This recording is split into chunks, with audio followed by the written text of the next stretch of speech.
When we think of writing, we think of poetry, epic stories, grand ideas. But what if I told you its origin story is way more practical? Today, we're going to dig into the real and honestly pretty surprising story of how we all learn to write things down. So let me ask you something.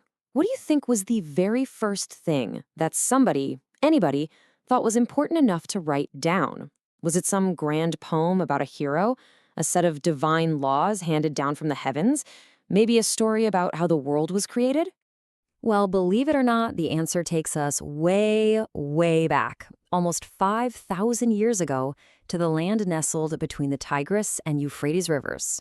You guessed it, ancient Mesopotamia. This is where our story begins. Okay, so around 3500 BCE, the world's first real cities are starting to pop up and grow.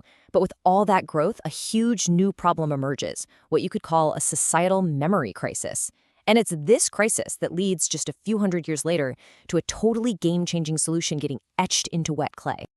And yeah, this big problem was, ironically, a problem that came directly from being successful.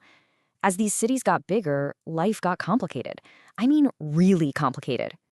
Just try to picture it for a second. All of a sudden, you've got massive amounts of extra food from farming. You're trading goods with other towns. You've got to store supplies for lean times. And you have to pay a whole army of workers and priests. It's a total logistical nightmare. And that gets us to the heart of the matter. It was a memory problem. Seriously, how could any one person possibly keep track of it all? Who gave what to the temple? Who still owes 3 bags of grain? How many sheep do we actually have in storage? A person's memory just couldn't handle that much data. It wasn't cutting it anymore. And this, right here, is where that amazing human ingenuity just kicks in. To solve this logistical mess, they came up with an idea etched in clay, an invention that would literally change the course of history. The technology itself, it was beautifully simple. You just take a hunk of wet clay and flatten it out. Then you grab a sharp reed, which acts like a pen or a stylus, and you scratch a symbol into the surface. That's it. That's the dawn of writing. In the beginning, it was super direct. A little drawing of a sheep literally just meant sheep. A symbol that looked like a stalk of barley meant barley. These were simple pictures, what we call pictographs, standing in for real-world things. This early system eventually gets a name, cuneiform. And that name actually means wedge-shaped. You can see why, right? It's all about those distinct, wedge-like marks that the tip of the reed left behind in the clay. But the real quantum leap, the thing that changed everything, happened next. Over time, those symbols stopped being just pictures of things and started representing sounds. This was a huge deal.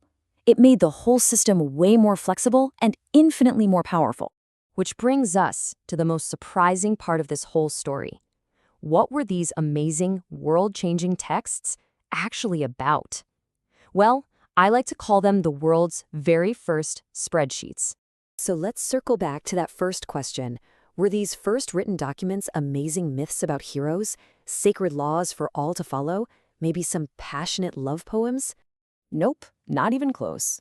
The world's first written documents were receipts.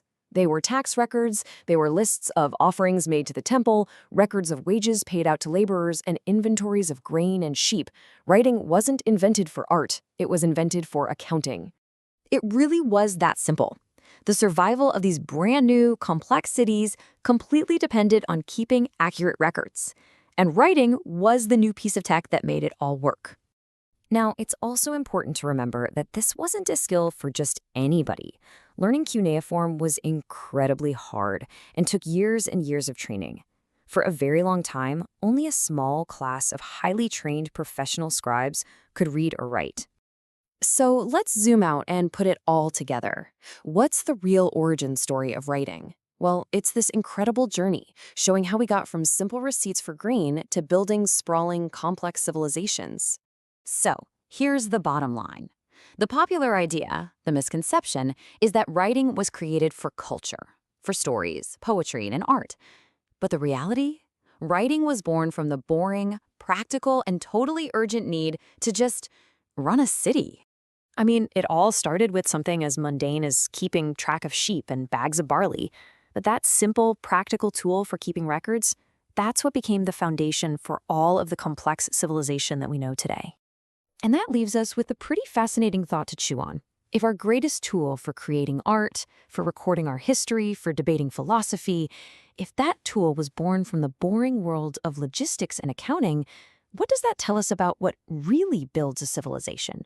Maybe it's not just the grand ideas, but the practical, everyday solutions that actually push humanity forward.